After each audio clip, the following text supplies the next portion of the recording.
नमस्कार, मैं हूं आपके साथ अक्षता मौर्य। आप देख रहे हैं न्यूज़ 7 हिंदी। आइए नजर डालते हैं बिहार की मुख्य खबरों पर। बिहार में साल के अंत में विधानसभा चुनाव होने हैं, लिहाजा सभी राजनीतिक दल वोटरों को रिझाने की रणनीति बनाने में जुटे हुए हैं। इस बीच सीएम नीतीश कुमार ने एक ऐसा दांव चल दिया है जिससे जनता को काफी राहत मिलेगी। दरअसल नीतीश कैबिनेट की बैठक में 59 प्रस्तावों पर मुहर लगी है। एक तो राज्य सरकार ने गया जिले का नाम बदल दिया गया है, गया अब गया जी के नाम से जाना जाएगा। तो वहीं नीतीश कैबिनेट ने राजकर्मियों को डीए बढ़ाने का फैसला किया है। राजकर्मियों का डीए 2% बढ़ा दिया गया है। कर्मचारियों को अब 53 की जगह 55% डीए मिलेगा। इस बढ़ोतरी का लाभ पहले जनवरी 2025 से मिलेगी। वहीं कैबिनेट में ये फैसला भी लिया गया है कि बिहार सरकार ऑपरेशन सिंदूर में शहीद हुए शहीदों के आश्रितों को 50 लाख रुपए सम्मान राशि के तौर पर देगी। इतना ही नहीं, आधी आबादी को भी सीएम नीतीश ने सुरक्षित और आरामदायक यात्रा के लिए राज्य परिवहन निगम की 20 पिंक बसों का तोहफा दिया है।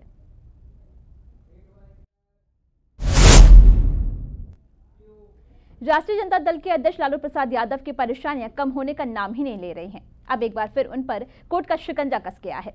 सिवान एसीजेएम वन की कोर्ट ने राजद प्रमुख लालू प्रसाद यादव के खिलाफ कुर्की की प्रक्रिया शुरू करने का आदेश जारी कर दिया है। मामला वर्ष 2011 से जुड़ा हुआ है, जब वे रेल मंत्री और राजद के अध्यक्ष थे। मामला आदर्श आचार संहिता उल्लंघन से जुड़ा हुआ है।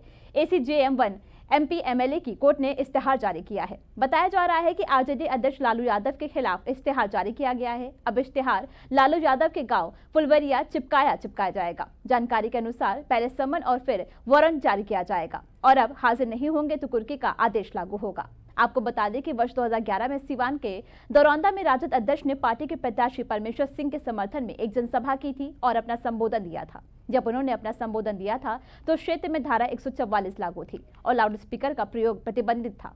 लेकिन लालू प्रसाद यादव ने न केवल संबोधन दिया बल्कि लाउड स्पीकर का उपयोग भी किया था। इस काम को आदर्श आचार संहिता का उल्लंघन माना जाता है। इस घटना के बाद उन पर केस दर्ज कर दिया गया है।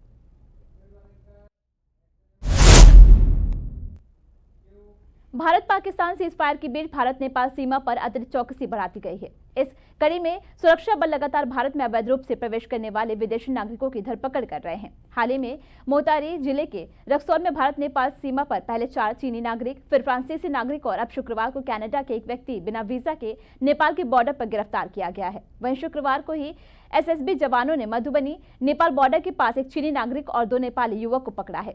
इनकी हरकतें संदिग्ध लग रही थी और अब सुरक्षा एजेंसी इनसे पूछताछ कर रही है। आपको बता दें कि मधुबनी में एसएसबी जवानों ने नेपाल बॉर्डर के पास जिस 2 नेपाली युवक के साथ एक चीनी व्यक्ति को पकड़ा है उसका नाम युशिचायो बताया जा रहा है। इसके पास कोई भी वैध दस्तावेज नहीं पाया गया है। जानकारी के अनुसार लंदनिया थाने के एसएसबी लंदनिया बीओपी के जवानों ने नेपाल बॉर्डर पर इस चीनी व्यक्ति की संदिग्ध हरकत देखकर इसको हिरासत में लिया है। संबंधित अधिकारी इसके भारत में अवैध रूप से प्रवेश के बारे में पूछताछ कर रहे हैं।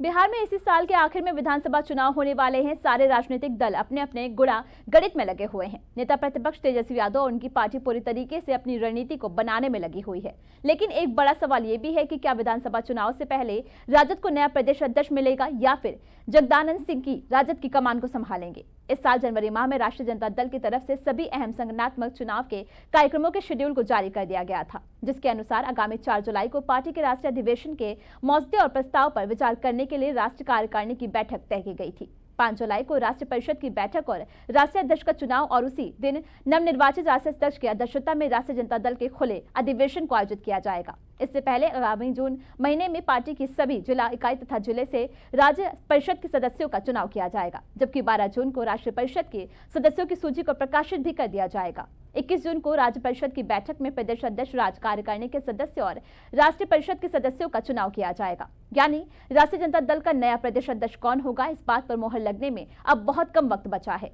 21 जून को यह तय हो जाएगा कि क्या पार्टी प्रदेश अध्यक्ष के चेहरे के रूप में किसी नए नाम पर विश्वास करेगी या फिर इस साल होने वाले विधानसभा चुनाव के लिए जगदानंद सिंह ही सेनापति होंगे।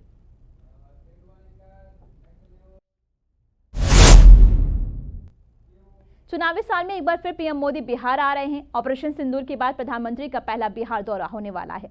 हालांकि बिहार दौरे पर आ रहे पीएम मोदी के कार्यक्रम में बदलाव हुआ है। अब 30 मई की बजाय 29 को बिहार आ जाएंगे। सूत्रों के मुताबिक 29 मई को पटना में पीएम मोदी जयप्रकाश नारायण अंतरिक्ष एयरपोर्ट के नए टर्मिनल का उद्घाटन कर सकते हैं।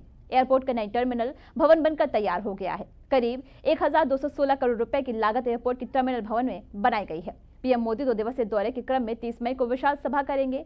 सासाराम की विक्रमगंज में पीएम मोदी की रैली को काफी अहम माना जा रहा है। रैली में लाखों की भीड़ जुटने का दावा किया गया है। वहीं बीजेपी नेताओं और कार्यकर्ताओं को जिम्मेदारी सौंप दी गई है। माना जा रहा है कि विक्रमगंज की रैली में पीएम मोदी आतंकवाद के खिलाफ कड़ा संदेश दे सकते हैं। आपको बता दें कि एनडीए की तरफ से पीएम मोदी के कार्यक्रम को सफल बनाने की जोर शोर से तैयारी जारी है। सूत्रों के मुताबिक विक्रमगंज की रैली से पीएम मोदी चुनावी शंखनाद कर सकते हैं। जनता के सामने भी एनडीए का रोड मैप भी पेश किया जा सकता है। पहलगाम आतंकी हमले के 2 दिन बाद पीएम मोदी बिहार आए थे। 24 अप्रैल को राष्ट्रीय पंचायती राज दिवस पर मधुबनी में उन्होंने सभा को संबोधित किया था। संबोधन के दौरान आतंकियों को कल्पना से परे सबक सिखाने की चेतावनी भी दी गई थी।